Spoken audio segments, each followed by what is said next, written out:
आज की इस वीडियो में हम डिस्कस करने वाले हैं class 8 science chapter number 6 reproduction in animals को फुल्ली एक्सप्लेन करेंगे। तो वीडियो शुरू करने से पहले अगर आप चैनल पर नए हैं तो प्लीज चैनल को सब्सक्राइब, वीडियो को लाइक शेयर करना मत भूलना। अगर आपने इसके पिछले चैप्टर्स जो है उनकी वीडियोस देखनी है तो आपको डिस्क्रिप्शन में इसकी प्लेलिस्ट मिल जाएगी, आप चैनल पे जाके भी प्लेलिस्ट चेक कर सकते हैं। ठीक है, तो चलिए वीडियो को शुरू करते हैं। तो फर्स्ट हमारा इस चैप्टर है chapter number 6 reproduction in animals. Reproduction क्या होता है? सभी जितने भी एनिमल्स होते हैं उनके अंदर एबिलिटी होती है कि यंग वंस ऑन काइंड, मतलब अपने ही तरीके के जीव जंतु को रिप्रोड्यूस करने की। ठीक है, जैसे कि फॉर एग्जांपल क्या होता है, जैसे कैट है, कैट का बेबी क्या होता है कैट, डॉग है वो भी अपना बेबी क्या होता है उसका भी डॉग। मतलब इट मीन से रिप्रोडक्शन क्या होता है, अपने ही तरीके का दूसरा यंग वंस मतलब दूसरा बेबी जो है वो उसी की जाति का होता है, उसे हम रिप्रोडक्शन बोलते हैं। ठीक है, अब यहाँ पर जो है यंग वंस प्रोड्यूस होता है वो किस मेथड से, उसमें मेल और फीमेल दोनों ही पेरेंट्स होते हैं, एक मेल होता है दूसरा फीमेल। ठीक है, प्रीवियस क्लास में आपने पढ़ा हुआ है रिप्रोडक्शन इन प्लांट्स और इस क्लास में हम पढ़ेंगे रिप्रोडक्शन इन एनिमल्स। तो सबसे पहले मोड ऑफ रिप्रोडक्शन देख लेते हैं। रिप्रोडक्शन कितने टाइप का होता है? टू टाइप का, asexual reproduction and sexual reproduction. ठीक, असेक्सुअल रिप्रोडक्शन क्या होता है? असेक्सुअल रिप्रोडक्शन में सिंगल ऑर्गेनिज्म मतलब जो पेरेंट्स होता है वो एक होता है। ठीक है, फॉर एग्जाम्पल जैसे कि अमीबा हो गया, ईस्ट हो गया, हाइड्रा हो गया, ये फॉर एग्जाम्पल है। जैसे कि आप देखो यहाँ पर मैं आपको दिखा रही हूँ, इसको बाइनरी फिजन बोलते हैं। ठीक है, क्या है ये बाइनरी फिजन इन अमीबा? ये अमीबा है, हमने 7th में पढ़ा हुआ है ना, अमीबा की क्या होती है? इरेगुलर शेप होती है। ठीक है, तो अमीबा में क्या होता है, ये बीच में न्यूक्लियस होता है। कलर तो अमीबा में क्या होता है, यहाँ पर न्यूक्लियस होता है। ठीक है, तो ये न्यूक्लियस जो होता है वो क्या होता है, यहाँ पर देखो ये न्यूक्लियस होता है। ठीक है, और इसके आसपास जो है एक लिक्विड भरा होता है जिसको हम साइटोप्लाज्म बोलते हैं। अब ये हमारा पेरेंट्स अमीबा है।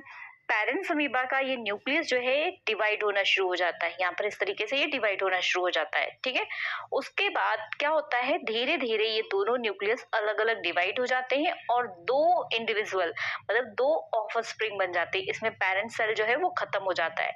ठीक है, तो इसको हम क्या बोलते हैं? इसको हम बोलते हैं बाइनरी फिजन। ठीक है, एक न्यूक्लियस डिवाइड हो रहा है और दो जो है ऑफस्प्रिंग बन गए हैं, तो इसे हम बोलेंगे क्या? Binary fission. ठीक है, न्यूक्लियस को डिवाइड करके अब इसमें एक चीज याद रखो, पेरेंट सेल क्या होती है? पूरी तरीके से खत्म हो जाती है और ये daughter cell means offspring means उनके बेबीज, दो ये बेबीज हो जाते हैं। ठीक है, ये सारे ऑर्गेनिज्म में किसमें होता है? यूनिसेलुलर। यूनिसेलुलर मींस नहीं दिखाई देते, जिनको देखने के लिए माइक्रोस्कोप का यूज करना पड़ता है। ये हमने चैप्टर नंबर 2 में अच्छे से पढ़ा है। ठीक है, for example bacteria, amoeba and paramecium. ठीक है, तो अभी हमने पढ़ा ये बाइनरी फिजन, जो उसके बारे में लिखा हो सेम वही चीजें जो मैंने आपको बताया हुआ है। ठीक है, तो यहाँ पे थिंक एंड आंसर ये हम बाद में ही देखते हैं। अगला बडिंग देखते हैं। बडिंग क्या होता है? मोस्टली क्या होता है, हाइड्रा हो गया, ईस्ट हो गई। ठीक है, हाइड्रा और ईस्ट सेल में होता है। किस तरीके से होता है ये मैं आपको डायग्राम में अच्छे से बताती हूँ। देखो जैसे कि हाइड्रा है, ये पेरेंट सेल है। अब इसकी बॉडी पर जो है छोटा सा एक बड, जैसे फूलों की कली होती है ना उसको बड बोलते हैं, ऐसे ही यहाँ पे बड निकलती है और इसी की बॉडी पे ये पूरी डेवलप होती है। जब डेवलप होके ये पूरा अडल्ट हो जाता है, पूरा बड़ा हाइड्रा हो जाता है, तो इस पेरेंट्स की, अपने पेरेंट्स की बॉडी से अलग हो जाता है। तो यहाँ पर क्या होता है, ये फॉर एग्जांपल ये पेरेंट था और ये उसका क्या हो जाता है, ये जो है ऑफस्प्रिंग हो जाता है। तो यहाँ पर हमने क्या देखा बडिंग में? बडिंग में जो है पेरेंट वो भी है और जो ऑफस्प्रिंग में वो भी है। ठीक है, समझ आ गई? बडिंग का मतलब एक बड बनना, बड पूरी सी बॉडी पे जो है डेवलप होती है और बाद में इससे डिटैच हो जाती है, अलग हो जाती है। ठीक है, अब आ जाते हैं, ये तो हमारी बात हो गई असेक्सुअल रिप्रोडक्शन की। अब हम बातें करते हैं सेक्सुअल रिप्रोडक्शन। सेक्सुअल रिप्रोडक्शन जो है एनिमल और कई प्लांट्स में भी होते हैं। तो सेक्सुअल रिप्रोडक्शन के लिए दो पेरेंट्स, अभी तक हमने देखा था एक पेरेंट्स था। ठीक है, सेक्सुअल रिप्रोडक्शन के लिए दो पेरेंट्स, मेल और क्या होते हैं, फीमेल की रिक्वायरमेंट होती है। ठीक है, फीमेल में जो रिप्रोडक्टिव ऑर्गन होता है, ठीक है, वो रिप्रोडक्टिव सेल जो होता है उसको हम गेमेट बोलते हैं, चाहे वो मेल हो चाहे फीमेल हो, दोनों को हम, जो रिप्रोडक्टिव सेल है उसको हम गेमेट बोलते हैं। तो अगर हम बात करें मेल का जो है, जो फीमेल का गेमेट है वो एग या फिर ओवम बोलते हैं और मेल के गेमेट को हम क्या बोलते हैं? स्पर्म बोलते हैं। ठीक है, मेल के गैमेट को क्या बोलते हैं? स्पर्म। फीमेल के गैमेट को एग।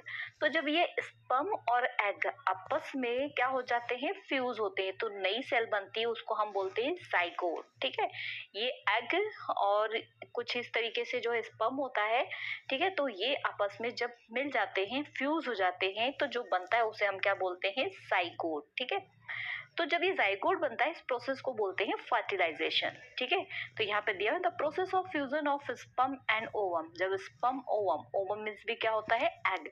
ठीक है, स्पर्म और ओवम जब आपस में फर्टिल होते हैं, फ्यूज होते हैं, तो उसे हम क्या बोलते हैं? फर्टिलाइजेशन। और उसके बाद जो सेल बनता है उसे हम क्या बोलते हैं? जाइगोट। ठीक है, आगे यहाँ पे देखो कुछ दिया हुआ है एनिमल्स, जैसे कि फ्रॉग है, फिश है, बर्ड है, रेप्टाइल्स है, ह्यूमंस है।